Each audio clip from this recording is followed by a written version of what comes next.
প্রিয় সাংবাদিক ভাইরা, আপনারা জানেন যে ইতিপূর্বে বাংলাদেশের 64টি জেলা পরিষদের মধ্যে আমরা 42টি জেলায় প্রশাসক নিয়োগ দিয়েছি।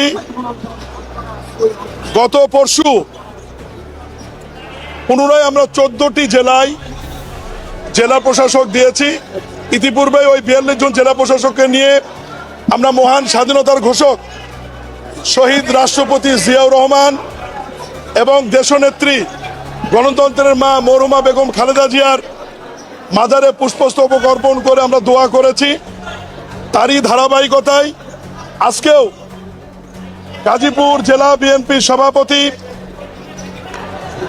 কেন্দ্রীয় নেতা আমার শ্রদ্ধেয় ফজলুল হক মিলন এমপি, ঢাকা জেলা বিএনপির সভাপতি আমার শ্রদ্ধেয় আবু আশফাক এমপি সহ 14 জন প্রশাসককে নিয়ে আমরা বিএনপির প্রতিষ্ঠাতা, বহুদলীয় গণতন্ত্রের প্রবক্তা, মহান স্বাধীনতার ঘোষক শহীদ রাষ্ট্রপতি জিয়াউর রহমান এবং গণতন্ত্রের মা দেশনেত্রী মরহুমা বেগম খালেদা জিয়ার মাজারে পুষ্পস্তবক অর্পণ করে আমরা দোয়া করেছি মহান আল্লাহ যেন আমাদের এই নেতা এবং নেত্রীকে বেহেশতের উচ্চতম মাকাম দান করেন।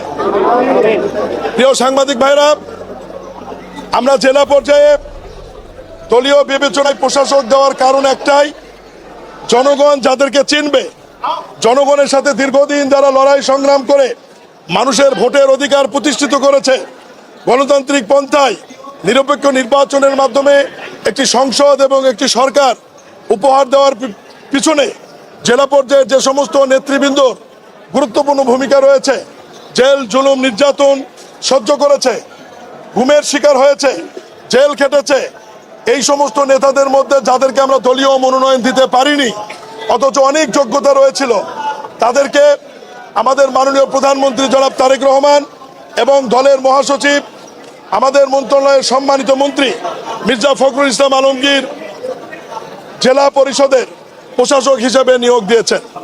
আমরা মন্ত্রণালয়ের পক্ষ থেকে বিশ্বাস করি দলীয় বিবেচনায় যাদেরকে আমরা নিয়োগ দিয়েছি তারা পুরা জেলা চেনেন, দলীয় নেতাকর্মী চেনেন এবং তাদের মাধ্যমেই নির্বাচনের আগ পর্যন্ত জেলার ব্যাপক উন্নয়ন হবে এবং জেলা পরিষদের যে সেবামূলক কর্মকাণ্ড সেটি সঠিকভাবে পরিচালিত হবে।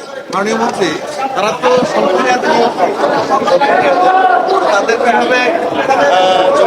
নিশ্চিত করবেন সে ব্যাপারে বরাবরই জেলা পরিষদের চেয়ারম্যান বর্তমান জেলা প্রশাসকের যে দায়িত্বে ছিলেন প্রশাসকের, তাদেরকে যেভাবে জবাবদিহিতার আওতায় আনা হয়েছিল, বর্তমানে যারা প্রশাসক হিসেবে নিয়োগ পেয়েছে দলীয় বিবেচনা পেলেও এটা যেহেতু একটি সরকারি প্রতিষ্ঠান এবং পদটি সরকারি, তাদেরকে সরকারিভাবেই জবাবদিহিতার আওতায় আনা হবে। বিরোধী দলগুলোর একটা সমালোচনা আছে যে দলীয় বিবেচনায় সবাইকে আসলে নিয়োগ দেওয়া হচ্ছে, এটা গণতন্ত্রের ক্ষেত্রেও তারা অনেক কথা বলছে। বিরোধী দল সমালোচনার স্বার্থে তারা সমালোচনা করে, দলীয় বিবেচনায় কেন দিয়েছে এর ব্যাখ্যা আমি একটু আগেই দিয়েছি। এবং মানুষ জেলা প্রশাসক ডিসির দায়িত্বে এবং জেলা পরিষদের দায়িত্বে, দুটার দায়িত্বে একসঙ্গে থাকলে উনি আসলে সময় দিতে পারেন না এবং মানুষের যে সেবা সেটা পায় না। এই কারণে আমরা দলীয় বিবেচনায় প্রশাসক নিয়োগ দিয়েছি।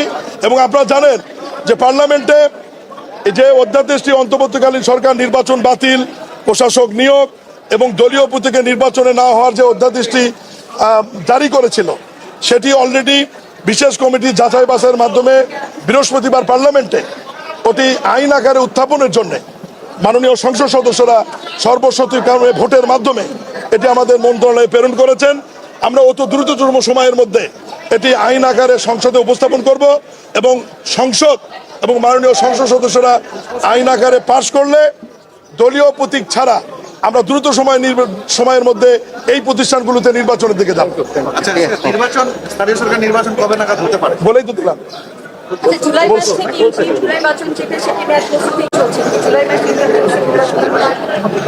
সব নির্বাচনী আইন এখনো পাস হয় না। আমি আপনাদেরকে আবার পরিষ্কার করি, শেষ করি, সমস্ত অধ্যাদেশ আকারে আছে। এই অধ্যাদেশগুলি আইন আকারে পাস হয়ে আমাদের মন্ত্রণালয়ে যখন ভ্যাটিং হয়ে আসবে, এরপরে আমরা নির্বাচনের প্রস্তুতি শুরু করব। ওই সময় বলা যাবে যে কবে নাগাদ নির্বাচনটা হবে। ধন্যবাদ। বিশেষ করে দলীয়ভাবে নিয়োগ হওয়ার কারণে দলীয়ভাবে যারা এলাকায় রাজনীতি করে তাদের ক্ষেত্রে দুর্নীতির বিষয়টা অনেক বেশি থাকে। এটাকে আপনার এই প্রশাসকদের নিয়োগ দেওয়া ছিল এবং নিরপেক্ষ লোকের নিয়োগ দেওয়ার অভিজ্ঞতা আমাদের আছে। এজাজ নামে এক ভদ্রলোককে উত্তর সিটি কর্পোরেশনে নিরপেক্ষ বিবেচনায় আগের অন্তর্বর্তীকালীন সরকার নিয়োগ দিয়েছিল। তার ব্যাপারে আমি বিস্তারিত বলতে চাই না, আমাদের তদন্ত চলছে।